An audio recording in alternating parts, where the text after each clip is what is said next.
Bonjour à tous. Alors aujourd'hui on va commencer une série de vidéos sur de l'explosivité. Une série de vidéos où on va voir dans un premier temps dans cette vidéo les critères de l'explosivité et pourquoi on définit différents critères.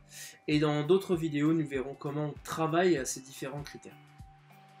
Alors je trouve ça important de faire de définir l'explosivité, de définir ce qu'il y a dans l'explosivité, car on voit beaucoup de choses sur le web, beaucoup de façons différentes de travailler l'explosivité, de façon parfois spectaculaire et parfois moins. Et l'idée c'est vraiment de savoir ce que l'on veut travailler et comment on le travaille. Alors, premièrement, premier critère de l'explosivité, ce sera la vitesse gestuelle. Le deuxième critère sera le cycle étirement détente, Stretch Shortening Cycle, appelé aussi SSC. Et troisième critère sera le taux de montée en force, Rate of Force Development, appelé aussi RFT. On va revenir sur ces différents termes. Alors le premier, la vitesse gestuelle. La vitesse gestuelle, c'est la vitesse maximum que l'on est capable d'atteindre sur un mouvement. Et peu importe comment on aboutit à cette vitesse. Certains, sur un mouvement, par exemple le squat jump, créeront beaucoup de vitesse au début du mouvement, et d'autres, beaucoup à la fin. Mais peu importe ici. Il s'agit seulement de créer beaucoup de vitesse à la fin du mouvement, c'est-à-dire d'avoir le plus gros saut possible dans le cas du squat jump. Et cette vitesse s'exprime bien souvent en fonction d'une charge. Dans le cas du squat jump, elle va s'exprimer en fonction du poids du corps. Prenons l'exemple du lancer de poids. Au lancer de poids, il va falloir créer le maximum de vitesse à la main et à l'engin aussi qui pèse 7 kg.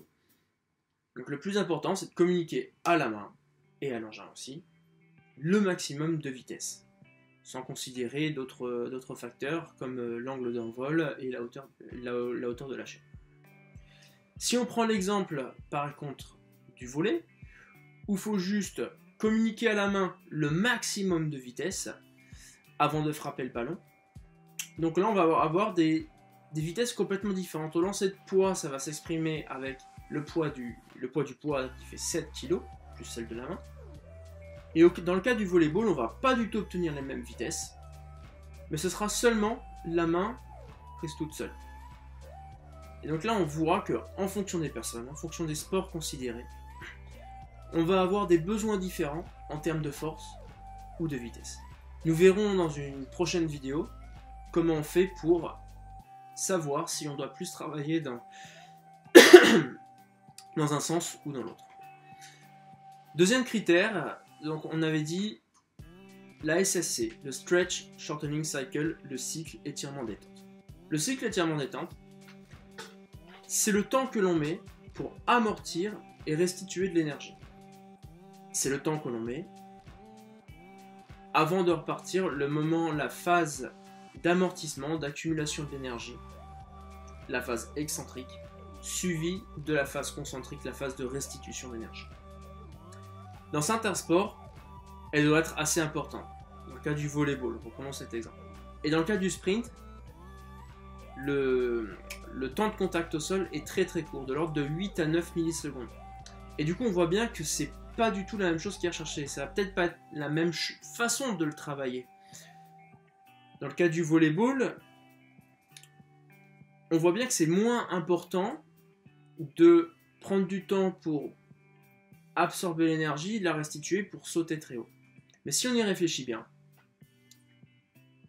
dans le cas de l'attaque au volleyball, on cherche juste à venir frapper le ballon très très haut pour passer au-dessus du bloc, passer au-dessus du mur de la défense. Et donc là, l'unique but, c'est de créer le maximum de vitesse gestuelle pour sauter le plus haut possible et prendre le ballon le plus haut possible. Dans le cas de la défense, il faut certes sauter haut, mais il faut aussi y aller vite. Et si vous mettez 5 dixièmes de seconde pour monter à 2,50 m par exemple, et ben ça sera peut-être pas assez. Il faudra peut-être monter à 2,50 m en 4 dixièmes de seconde. Et là, vous pourrez peut-être bloquer l'attaque et rattraper le ballon. Donc on voit donc que dans le cycle étirement détente, il va y avoir des cycles étirement détente longs et d'autres rapides.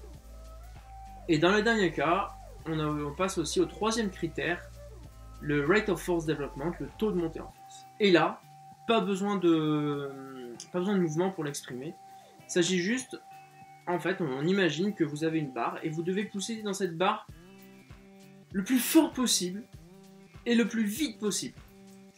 C'est-à-dire appliquer le maximum de force dans cette barre le plus vite possible.